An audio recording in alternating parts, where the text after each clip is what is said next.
उम्मीद करती हूँ कि आप भी बहुत अच्छे होंगे। तो मैं आज एफएस स्टूडेंट्स के लिए एक लेसन दे रही हूँ, उपवाचक, जिसका नाम है साए। और ये लेसन जो है वो इसके लेखक जो है वो हिमांशु जोशी है। तो साए का मतलब तो चूंकि आपको पता ही होगा, परछाई को बोलते हैं हम साए। और इस कहानी को शुरुआत करने से पहले मैं इसके बारे में थोड़ा सा बताऊंगी आपको। इसमें दो मित्रों की कहानी है, किस तरह से उन्होंने अपनी दोस्ती जो है, एक मित्र ने दूसरे मित्र के चले जाने पर किस तरह से उन्होंने अपनी दोस्ती निभाई है, उसके बारे में दिया हुआ है।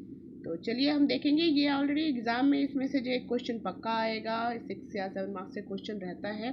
कई बार तो पैराग्राफ भी देते हैं, लेकिन कई बार बोर्ड के एग्जाम्स में जो है 6 या 7 मार्क्स के क्वेश्चन आते हैं। तो अगर आपको लेसन ठीक से समझ में आ गया तो इजीली आप जो है इस लेसन का कोई भी क्वेश्चन होने दो, आप आराम से लिख सकते हैं। तो चलिए हम लेसन देखेंगे। नन्हे मुन्ने दूध मुहे बच्चे, अकेली करुण पत्नी, नाते रिश्तेदार का कोई नहीं जो जरूरत पर काम आ सके। पति सुदूर अफ्रीका में अस्पताल में बीमार, महीनों तक कोई पत्र नहीं आया। बता रहे कि भाई जो औरत है उसके बच्चे बहुत छोटे छोटे हैं और अकेली पत्नी है, नाते रिश्तेदार यानी कि कोई रिश्तेदार भी नहीं है जो उनकी मदद कर सके। और पति सुदूर यानी कि पति जो अफ्रीका में रहता है, बहुत दूर देश में, वहाँ पे वो जाके क्या होता है कि बीमार हो जाता है और कई महीनों तक जो है कोई पत्र नहीं आता है, उनकी कोई खबर नहीं आती है।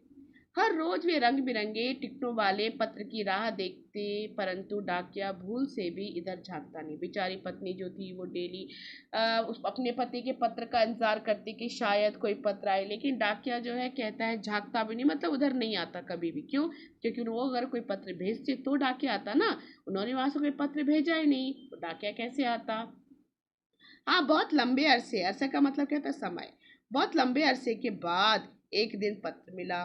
बड़ा अजीब सा था ये, बहुत करुण, बहुत दर्द भरा। बहुत टाइम के बाद क्या हुआ, एक लेटर आया, लेकिन वो बहुत ही अजीब सा था। उसमें बहुत सारी दुख, मतलब बहुत सारी तकलीफों की बात लिखी हुई थी।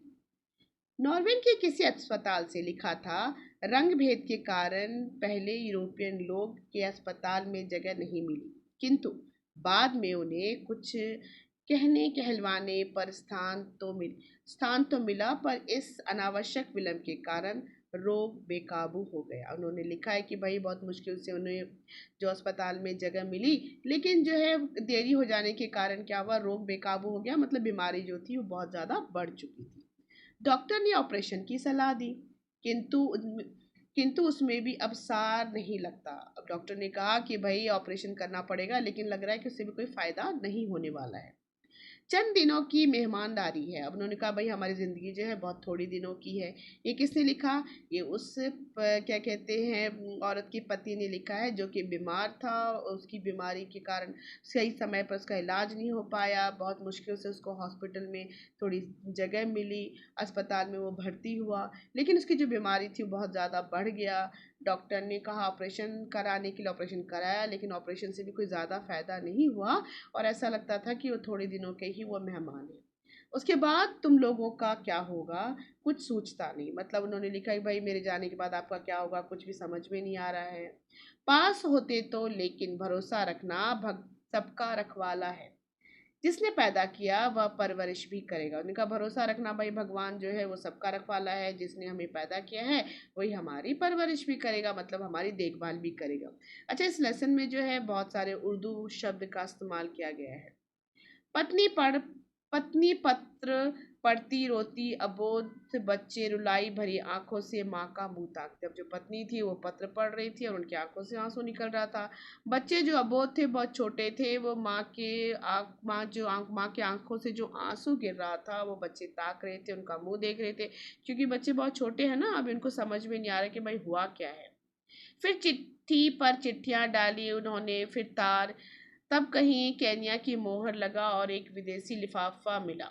लिखा था परमात्मा का यह चमत्कार है कि हालत सुधर रही है, एक नया जन्म मिला। तो क्या हुआ, फिर बहुत दिनों के बाद जब इन्होंने बहुत सारे लेटर लिखे उनकी पत्नी ने अपने पति को, तो बहुत दिनों के बाद जो है फिर एक पत्र आया जिसमें लिखा था कि अब जो है उनकी हालत सुधार हो रही है, मतलब कि उनका तबीयत जो है पहले से ठीक हो रहा है। थोड़े दिनों बाद फिर पत्र आया, पहले की ही तरह किसी से बोलकर लिखवाया हुआ, हालत पहले से अच्छी है, चिंता की कोई बात नहीं है। फिर उसके बाद फिर एक लेटर आया जिसमें ये लिखा हुआ था कि हालत में सुधार हो रहा है, लेकिन अभी हाथ से वो पत्र नहीं लिख सकते, किसी से लिखवाया है। तो इसमें भी कोई भाई चिंता की बात नहीं है।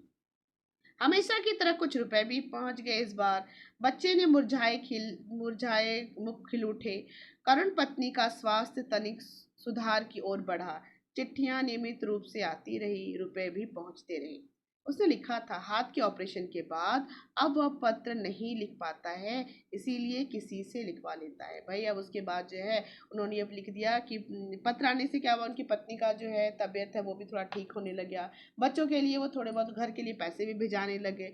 उन्होंने लिखा कि भाई मेरे हाथ का ऑपरेशन हुआ है, इसीलिए मैं पत्र नहीं लिख सकता हूँ, इसीलिए मैं किसी से लिखवाता हूँ। अब इधर थोड़े दिनों से जो है मैंने टाइपराइटर खरीद लिया है। अपने कारोबार का भी कुछ विस्तार, जो बिजनेस था वो भी फैल गया। धीरे धीरे नई जमीन खरीदने का इरादा था शहर के पास, और एक फार्म हाउस की योजना है। घर के बारे में, पत्नी के बारे में, बच्चों की पढ़ाई के बारे में, और कितने ही प्रश्न। उनका बिजनेस भी बढ़ने लग गया धीरे धीरे। और उन्होंने लेटर में जो है सबके बारे में पूछा, भाई पत्नी, आप पत्नी के बारे में पूछा, बच्चों के बारे में पूछा, घर के बारे में पूछा, ये सारी बातें पूछा उन्होंने। उत्साहजनक बातें थी विस्तार से। इतना अच्छा पत्र पहले कभी नहीं आया। सबको स्वाभाविक रूप से प्रसन्नता हुई। अब चूंकि इतना अच्छा पत्र तो उन्होंने कभी लिखा ही नहीं था जिसमें इतनी सारी अच्छी बातें लिखी होगी, उनका बिजनेस बढ़ रहा है सब कुछ। लेकिन जब ये वाला पत्र आया तो उन सबों को, यानी कि खास करके पत्नी को और बच्चों को जो है बहुत ज्यादा खुशी होने लगी। डूबती नाव फिर पार लग रही थी धीरे धीरे। जो उनकी जिंदगी की जो रफ्तार थी वो धीरे धीरे जो है अब नॉर्मल हो रहा था, सामान्य हो रहा था। लगभग 3 बरस बीत गए भाई, 3 साल गुजर गए। घर की ओर से पत्र पर पत्र आते जा रहे थे कि अब थोड़ा सा समय निकाल कर कभी भी घर आना चाहिए। भाई घर की जो जो उनकी पत्नी थी और जो बच्चे थे वो हमेशा बार बार लिख रहे थे कि भाई बिजनेस कर रहे हैं वो तो बहुत ठीक है, लेकिन आपको भी थोड़ा बहुत टाइम निकाल के घर आना चाहिए। उन्हें देखने भर को तरस रहे हैं। जो जो हियाएं चिट्ठी में मिलती थी उसका अक्षरांश पालन करते थे। माँ को किसी किस्म का कष्ट नहीं देती, कहना मानते थे। पढ़ने में बहुत मेहनत थे। अजू कहता था है कि वह बड़ा होकर वह भी पापा की तरह अफ्रीका जाएगा, इंजीनियर बनेगा। अब क्या था कि भाई जो जो पत्र में लिखा जाता था, बच्चे जो है अक्षरांश का मतलब वर्ड टू वर्ड पालन करते थे और माँ की बातें मानते थे। अपनी माँ को किसी तरह का कोई भी तकलीफ नहीं देते थे। अज्जू जो था वो कहता था कि मैं बड़ा होने के बाद मैं अफ्रीका जाऊंगा और मैं भी इंजीनियर बनूंगा, पापा के साथ खूब काम करेगा। अब वह पूरे 12 साल का हो गया है। वो उस टाइम में बहुत छोटा था, लेकिन अब वो कितने साल का हो गया, 12 साल का हो गया।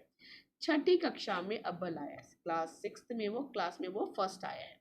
मास्टर जी कहते हैं कि उसे वजीफा मिलेगा, उसी से अपनी आगे की पढ़ाई जारी रख सकता है। तनु अब 18 पार कर चुकी है, उसका भी ब्याह करना है। भाई बच्चे बड़े हो गए हैं, इसीलिए उनकी जो बेटी है वो 18 साल की हो गई है। अब उसकी भी शादी के लिए उस लड़का देखना है, उसकी भी शादी की तैयारी करनी है। कहीं कोई अच्छा सा लड़का अपनी जात बिरादरी का मिले तो चल सकता है। चिट्ठी में लिखा हुआ था, भाई आप जो है लड़की जो 18 साल की हो गई है, अगर अपनी कोई जात बिरादरी का लड़का मिले तो अच्छी बात है। चिट्ठी के जवाब में बहुत सी बातें लिखी थी कि इस समय तो नहीं, हाँ अगले साल तनु के ब्याह पर अवश्य पहुंचेगा। योग्य वर्ग तो यहाँ भी मिल सकते हैं, पर विदेश में, अफ्रीका जैसे देश में लड़की को ब्याह करने के पक्ष में वह नहीं है। दहेज की चिंता ना करना, वहीं वर की खोज करना। अब उन्होंने कहा कि भाई लड़की जो है वो 18 साल की हो चुकी है, उसके लिए लड़का देखने के लिए तो उन्होंने जवाब में बहुत सारी चीज़ें लिखी। साथ में उन्होंने यही लिखा कि भाई अफ्रीका में जो है वो अपनी बेटी को इतना दूर विदेश में शादी करने के पक्ष में नहीं है, वहीं इंडिया में ही, भारत में ही कोई लड़का देखे और उसकी दहेज की चिंता ना करे।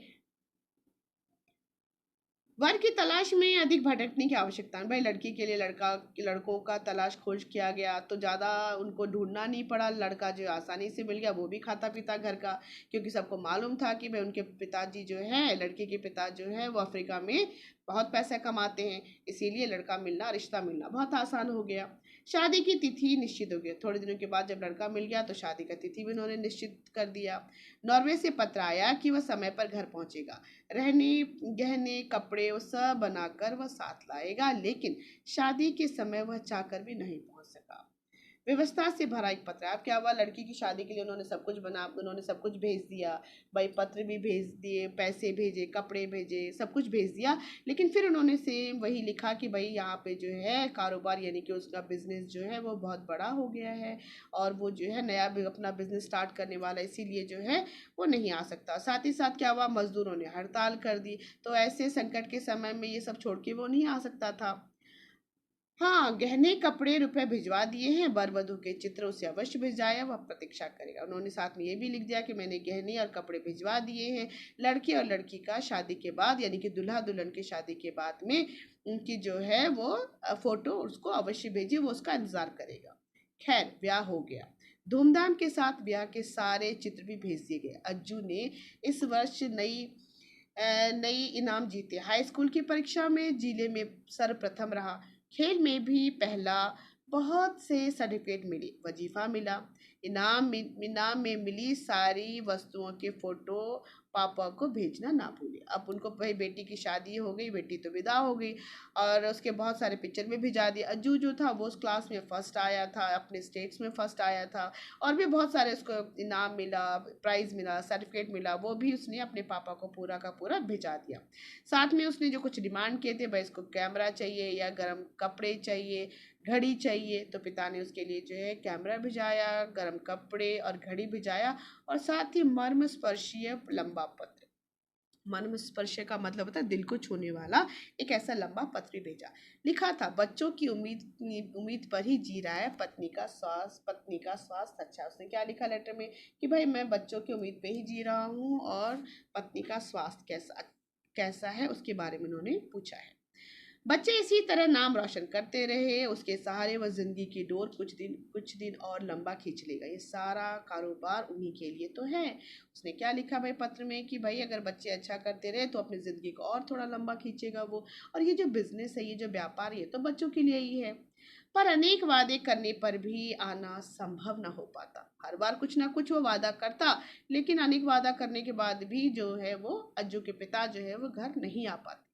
हर बार कुछ ना कुछ अड़चन आ जाती है और उनका जाना स्थगित हो जाता है। स्थगित का मतलब होता है रुक जाना। हर बार कुछ ना कुछ अड़चन आ जाती है और हर बार उनका जाना जो है वो रुक जाता। पाँव पर पंख बांधकर समय उड़ता रहा अबाधित गति से। बच्चों ने लिखा कि यदि उसका इधर आ पाना कठिन हो रहा है तो वही अफ्रीका आने की सोच रहे हैं। कुछ वर्ष वहीं बिता लेंगे। अब बच्चों ने सोचा कि भाई पिता तो नहीं आ रहे, तो अच्छा क्या है कि वही वहां चले जाए और वहीं पे कुछ टाइम गुजारेंगे। तो पिता ने फिर पत्र लिखा। क्या लिखा उन्होंने, देखो उत्तर में केवल इतना ही था कि काम बहुत बढ़ गया है। नॉर्विन के अलावा अन्य स्थानों पर भी उसे नियमित रूप से जाना पड़ता है। यहाँ विश्वास के आदमी मिलते नहीं हैं, इसीलिए उसे स्वयं ही खटना पड़ता है। यहाँ की आबो हवा, बच्चों की पढ़ाई, अनेक प्रश्न पूछे। अज्जू जब तक अपनी पढ़ाई पूरी नहीं कर लेता तब तक कुछ भी नहीं हो सकता। जब बच्चों ने ये कहा कि भाई हम ही चले जाते हैं, तो उसके जवाब में, प्रत्युत्तर में उसके पिता ने वहां से लिखा था कि भाई यहाँ पे मुझे बहुत सारा काम करना पड़ता है, मैं किसी पे भरोसा नहीं कर सकता हूँ, मेरा बिजनेस इतना ज़्यादा फैल चुका है और साथ ही साथ जब तक कि अज्जू की पढ़ाई पूरी नहीं हो जाती तब तक वो यहाँ पे नहीं आ सकता, तब तक उसका यहाँ पे आना बेकार है क्योंकि वो वहाँ पे नौकरी करेगा ना। तो भाई पढ़ाई पूरी होगी तभी तो नौकरी कर सकता है। समय निकाल कर कभी वह स्वयं ही घर आने का प्रयास करेगा। फिर उन्होंने पत्र में ये भी लिखा कि अगर मुझे टाइम मिलेगा तो मैं खुद ही घर आने की कोशिश करूंगा। बच्चों की बहुत याद आती है, घर की बहुत याद आती है, लेकिन व्यवस्था है, क्या किया जाए। घर की भाई और बच्चों की बहुत याद आती है, लेकिन व्यवस्था है, बेचारा कुछ भी नहीं कर सकता है। अंत में एक दिन वह दिन भी आया जब अज्जू ने अपनी पढ़ाई पूरी कर ली और वह अच्छी नौकरी की तलाश शुरू की। पर पिता के अब भी घर आने की संभावना ना दिखे तो उसने लिखा, अम्मा बीमार रहती है, बहुत कमजोर हो गई है, एक बार अंतिम बार देखना भर चाहती है। अब चूंकि भाई अज्जू बड़ा हो चुका था, उसकी पढ़ाई खत्म हो चुकी थी, तो उसने अब देखा कि भाई पिता तो नहीं आ रहे। बच्चा था, बच्चा से वो स्कूल से कॉलेज से भी, कॉलेज स्कूल हो गया, कॉलेज हो गया, बहन की शादी हो गई, सब हो गया, लेकिन पिता अभी नहीं आ रहे हैं। तो जब अज्जू की पढ़ाई खत्म हो गई तो उन्होंने एक लेटर में लिखा कि भाई, पत्र लिखा कि भाई हम अम्मा जो है बीमार है, वो बहुत कमज़ोर हो चुकी है और आखिरी बार जो है वो आपको देखना चाहती है।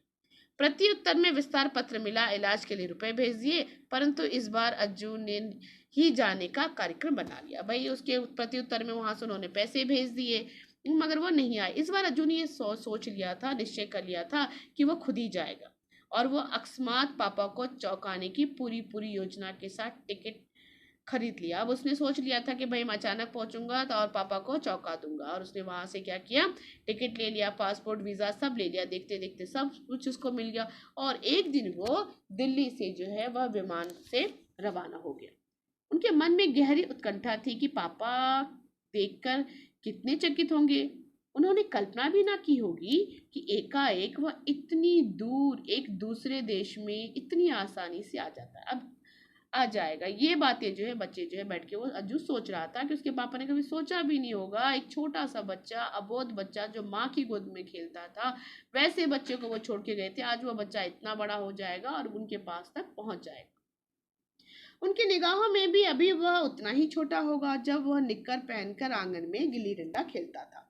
नॉर्वे के हवाई अड्डे से उतरकर वह सीधे उसी पते पर गया जो पत्र में दिया हुआ था, परंतु वहां ताला लगा हुआ था। हाँ, उसके पिता की पुरानी धुंधली नेम प्लेट अवश्य लगी लगी थी। तो जो पत्र में जो पता, हमेशा जो पत्र आता था उसके पिताजी का और जिस पे एड्रेस लिखा हुआ रहता था, वो नॉर्वे के हवाई अड्डे से उतरा और ठीक उसी एड्रेस पर पहुंच गया। वहां उसने क्या देखा कि उसके पिता का एक नाम नेम प्लेट लगा हुआ है जो कि बहुत ही धुंधला सा था। आसपास पूछा तो पता चला कि एक वृद्ध भारतीय अप्रवासी अवश्य यहाँ रहते हैं। रात को देर से दफ्तर से घर लौटते हैं, किसी से मिलते जुलते नहीं, निपट अकेले हैं। जब उन्होंने पता किया तो वहाँ के लोगों ने बताया कि हाँ भाई, यहाँ पे एक बूढ़े व्यक्ति रहते हैं और वो बहुत रात को घर से लौटते हैं, मगर वो किसी से जो है मिलते जुलते नहीं है। वह बाहर बरामदे में रखी बेंच पर बैठ प्रतीक्षा करता रहा। वो वहां बाहर बैठ गया अपना सामान लेकर और वो इंतजार करने लगा कि कब उसके पिताजी आएंगे। रात को एक बूढ़ा व्यक्ति ताला खोलने लगा तो देखा एक युवक के सामने बैठा ऊँघ रहा था। जब एक बूढ़ा व्यक्ति आया और उसने घर के ताला खोला तो उसने क्या देखा, एक युवक जो है सामने बैठा हुआ है और वो मतलब धीरे धीरे सो रहा है। उसका नाम धाम पूछा तो उसे अपनी बाही में भर लिया। फिर उसने पूछा कि भाई तुम कौन हो, कहाँ से आए हो, तुम्हें किससे मिलना है। जब उसने सारी बातें बताई तो उस बूढ़े आदमी ने क्या किया, उससे गले मिला, बड़े उत्साह से उसका स्वागत किया। भोजन के बाद वे उससे अपने कमरे में ले गए। दीवार की ओर इंगित किया कि एक नन्हा बच्चा माँ की गोद में लुढ़क किलक रहा था। अब उसने जो अपने खाना वाना खाने के बाद उसको जो है अज्जू को वो बूढ़ा व्यक्ति जो है कमरे में ले गया और उसने एक तस्वीर की तरफ इशारा करके दिखाया, बोल पूछा उसको कि भाई ये तस्वीर किसकी है, ये किसका चित्र है।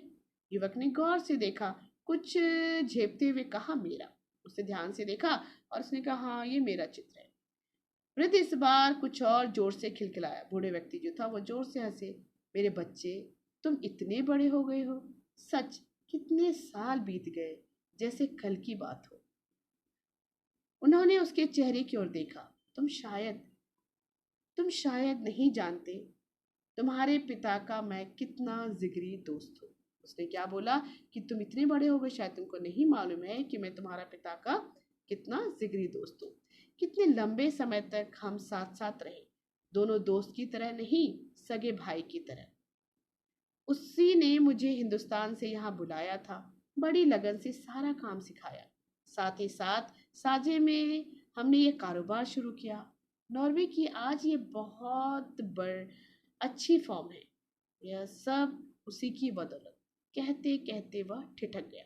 अब वो जो आदमी था वो बोलने लगा कि मुझे किस तरह से तुम्हारे पिता ने मुझे हिंदुस्तान से बुलाया था, मुझे अपना बिजनेस सिखाया और किस तरह से हमने बिजनेस को आगे बढ़ाया। ये सारी बातें बोलते बोलते वो रुक गया। उसका हाथ अपने हाथ में थामते हुए बोला, उसने क्या किया, उसके हाथ को अपने हाथ में लिया। तुम्हारी माँ कैसी है? उसने क्वेश्चन पूछा, भाई तुम्हारी माँ कैसी है? अजू ने कहा अच्छी है। भाई बहन सब ठीक है? कहीं कोई कठिनाई तो नहीं हुई? उस बूढ़े व्यक्ति ने पूछा, भाई कहीं आपको कोई आने में कोई परेशानी तो नहीं हुई? नहीं, सब ठीक है। बस मैं यही चाहता था। यही हौले से उसने उसका हाथ सहलाया। देर तक शून्य में पलके टिकाए कुछ सोचता रहा और जो है उसके हाथ को हाथ में लेकर थोड़ी देर तक वो जो एक तरफ देखता रहा बूढ़ा व्यक्ति और कुछ सोचता रहा। कुछ क्षण मौन भंग कर खोए खोए से बोला, देखो बेटे, तिनकों के सहारे तो हर कोई जी लेता है, लेकिन कभी कभी हम तिनकों के साए मात्र से भंवर से निकलकर किनारे पर आ लगते हैं। क्या बोला उसने, भाई तिनके के सहारे तो हर कोई इंसान जी लेता है, लेकिन कभी कभी क्या होता है कि जब समुद्र में तूफान आता है तो तूफान में जो है हमें कुछ नहीं मिलता, लेकिन हम क्या करते हैं, तंतुओं के सहारे, जो छोटे छोटे घास और ये सब होता है उसके सहारे भी हम पकड़ के जो है किनारा आ जाते हैं। यदि वे टूट जाए तो छिन्न भिन्न हो जाए तो पल भर में पानी के बुलबुलों की तरह सब समाप्त हो जाएगा। लेकिन अगर वो तंतु हमारे हाथ से छूट जाए और हमें सच्चाई के बारे में पता चल जाए तो क्या होगा, पल भर में जो है हमारी जिंदगी जो है वहीं पे खत्म हो जाएगी। उन्होंने बताने की कोशिश ये की है कि भाई अगर उनको बचपन में ही उसको पता चल जाता कि अज्जू के पिता की मृत्यु हो गई है तो उनका जिंदगी कैसा होता। जरा सोचो बेटी, वे खासे अगर तुम्हारे पिता की मृत्यु आज से 10-15 साल पहले हो जाती तो क्या होता। भले ही वे एक अच्छी रकम तुम्हारे लिए छोड़ जाते। उन्होंने युवक के असमंजस में डूबे गंभीर चेहरे की ओर देखा। रुपए तो रेत में गिरे पानी की तरह विलीन हो जाता। अब यहाँ पर लेखक ये बताना चाहता है कि अज्जू को ये अभी तक ये पता ही नहीं है कि उसके पिता की मृत्यु हो चुकी है। वो जो उनका दोस्त था, वो जो पैसे भेजता था, अज्जू और उनके परिवार को लगता था कि उसके पिता भेज रहे हैं, लेकिन ये उसके पिता के जो दोस्त थे वो भेज रहे थे। तो इसीलिए अज्जू का चेहरा जो गंभीर रूप से जो है वो सोचने लगता है। रुपए रेत में गिरे हुए पानी की तरह विलीन हो जाते हैं और तुम अनाथ हो जाते। तुम्हारी माँ घुल घुल कर कब की मर चुकी होती। तुम इतने हौसले से पढ़ नहीं पाते। जहाँ तुम आज हो जहाँ जहाँ तुम आज हो वहां तक नहीं पहुंच पाती। फिर उस व्यक्ति ने कहा कि अगर तुमको पहले ही पता चल जाता कि तुम्हारे पिता की मृत्यु हो गई है तो तुम्हारी माँ जो है क्या होता, घुल घुल कर मर जाती। तुम इतना यहाँ तक पढ़ नहीं पाते, तुम्हारी बहन की शादी नहीं हो पाती। क्योंकि तुम्हें ये चीज़ नहीं मालूम था इसलिए तुम यहाँ तक पहुंच पाए। निराशा की, हताश की, असुरक्षा की कितनी ही गहरी खाई में होते कि वहां से अंधेरे के अलावा और कुछ भी ना दिखता तुमको। उन्होंने अपने सूखे होठ को जीभ की नोक से भिगाया। हम दुर्बल होते हुए, असहाय, अकेले होते हुए भी कितने कितने बिहड़ बनों को पार करते, सहारे एक अदृश्य डोर के सहारे। उन्होंने क्या बोला कि भाई हम भी जब जंगलों में जाते हैं, बिहड़ का मतलब जंगल है, घने जंगलों में जाते हैं तो क्या होता है कि कई बार हम एक छोटा सा रास्ता पगडंडी मिलता है तो हम क्या करते हैं, उस पगडंडी को पार पकड़ के ही हम क्या करते हैं, जंगल का रास्ता को पार करते हैं। तो हमारी ज़िंदगी भी ऐसे ही, अगर हमारी ज़िंदगी में अगर थोड़ा सा भी हमें रोशनी दिखाई देता है तो कई बार हम उस रोशनी के सहारे उसको पार कर लेते हैं। उनका गला भर आया। तुम्हारे पिता भी तभी गुजर गए थे। अपने साझे कारोबार से उनके ही हिस्से के पैसे में तुम्हें नियमित रूप से भेजता रहा। उन्होंने क्या बोला, तुम्हारे पिता तो उसी वक्त गुजर गए थे जब हॉस्पिटल से लेटर आया था ना कि तुम्हारा क्या होगा, भगवान पे भरोसा रखो, तभी उनकी मृत्यु हो चुकी थी। और जो पैसे थे वही पैसे, उनके ही पैसे को वो भेजते रहे। इतने वर्षों में इसी दिन के इंतजार में था। अब तुम बड़े हो गए हो, अपने इस कारोबार में मेरा हाथ बटाओ। तुम सरबज्जी हो गए हो, मेरा वचन पूरा हो जाए। जो मैंने जो मैंने उसे मरते समय दिया था। उनका गला भर आया। डबडबाई आंखों से वे दीवार पर टंगे एक धुंधले चित्र की ओर ना जाने क्या कुछ सोचते हुए देखते रहे। और वो जो वृद्ध व्यक्ति था वो जो है उस दीवार की तरफ जो है वो देखता रहा जिसके ऊपर जो है वो चित्र टंगा हुआ था। अब यहाँ पे क्वेश्चन है बच्चों, 5 क्वेश्चन दिए हुए हैं। अज्जू के बारे में घर से लिखे गए पत्रों में क्या क्या बताया गया है। से ये कुछ क्वेश्चन आंसर है, ऑलरेडी मैं क्वेश्चन बोल चुकी हूँ, फिर भी एक बार वापस रिपीट कर रही हूँ। निम्नलिखित प्रश्नों के उत्तर 8 या 10 पंक्तियों में लिखिए। अज्जू के बारे में घर से लिखे गए पत्र में क्या क्या बताया गया। भाई अज्जू के लिए जो पत्र आता था तो उसमें क्या क्या बताया गया था, तो ऑलरेडी मैं आपको लेसन एक्सप्लेन कर चुकी हूँ, आपको मालूम होगा, फिर भी एक बार सुनिए। अज्जू के बारे में घर से लिखे गए पत्रों में ये लिखा गया है कि अज्जू अब 12 साल का हो गया है। वो 6ठी कक्षा में अव्वल आया, मतलब फर्स्ट आया है। मास्टर जी कहते हैं कि वजीफा यानी कि छात्रवृत्ति मिलेगी, उससे वह अपनी आगे की पढ़ाई जारी रख सकता है। और यह भी लिखा है कि अज्जू कहता है कि वह बड़ा होकर पापा की तरह अफ्रीका जाएगा, इंजीनियर बनेगा और पापा के साथ खूब सारे काम करेगा। ये भाई पत्र में लिखा हुआ था अज्जू के बारे में। दूसरा क्वेश्चन पूछ रहा है कि अज्जू के पिता के मित्र का स्वभाव कैसा था। भाई कैसा स्वभाव था, तो देखेंगे अज्जू के पिता के मित्र का स्वभाव कैसा था, स्नेही स्वभाव के थे, है ना। अज्जू के पिता तथा वृद्ध दोनों कैसे थे, जिगरी दोस्त थे, बहुत क्लोज फ्रेंड थे। वो दोनों सगे भाइयों की तरह रहते थे। अज्जू के पिता ने अपने दोस्तों को हिंदुस्तान से अफ्रीका बुलाया, सारा काम सिखाया, दोनों ने मिलके एक साथ कारोबार शुरू किया, मतलब एक साथ उन्होंने बिजनेस स्टार्ट किया। अब अज्जू के पिता इस दुनिया में नहीं है, लेकिन मित्रता की बदौलत वृद्ध अज्जू के परिवार का सहारा बना, यानी कि उनका जो दोस्त था वो उसके परिवार का सहारा बना और उसने अज्जू के परिवार में एक साये की तरह बनकर अपना पूरा कर्तव्य निभाया। ऐसा था उनका स्वभाव। नेक्स्ट क्वेश्चन है, क्वेश्चन नंबर 3 है, अज्जू अपने पिता से क्यों मिलना चाहता था। भाई क्या कारण था, क्यों मिलना चाहता था? घर से लिखे गए पत्रों में पिता बार बार भारत आने के लिए कहने पर भी उसके पिता नहीं आते थे, कोई ना कोई बहाना बना देते थे, है ना।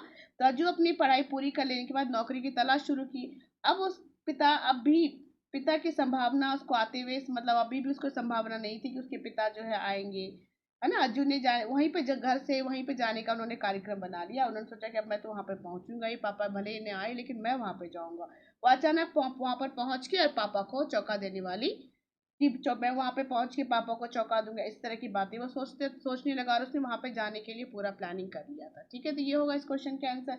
क्वेश्चन नंबर 4 आपको पूछ रहा है कि अज्जू के विचारों पर अपने अभिप्राय बताइए। भाई आपका अभिप्राय बताना है कि अज्जू क्या था, कैसे था, क्या क्या करता था, वो सारी चीजें लिखना आपको।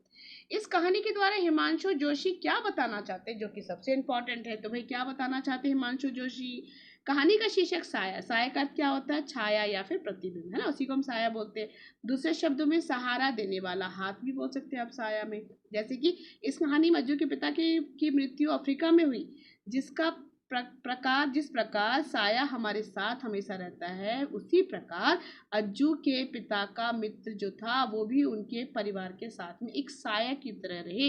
ये बात जो हिमांशु जोशी ने बताने की कोशिश की है। साथ ही साथ उन्होंने ये भी बताया है कि सुख होने दो दुख होने दो, मित्र जो सच्चे मित्र जो होते हैं वो हमेशा अपनी मित्रता निभाते हैं, है ना। ये इसके अंदर बताया गया। तो बच्चों ये थे आपके सारे क्वेश्चन जो इसमें दिए हुए हैं। मैंने सारे क्वेश्चंस के आंसर बता दिए हैं कि भाई आपको जो है किस तरह से इस क्वेश्चन के आंसर लिखना है।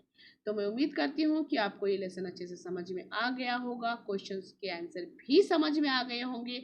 आप अगर एक या दो बार या एग्जाम्स के पहले अगर ये स्टोरी को बार बार सुन देंगे तो भी आपको एक क्वेश्चन से आंसर जो है आप आसानी से लिख सकते हैं।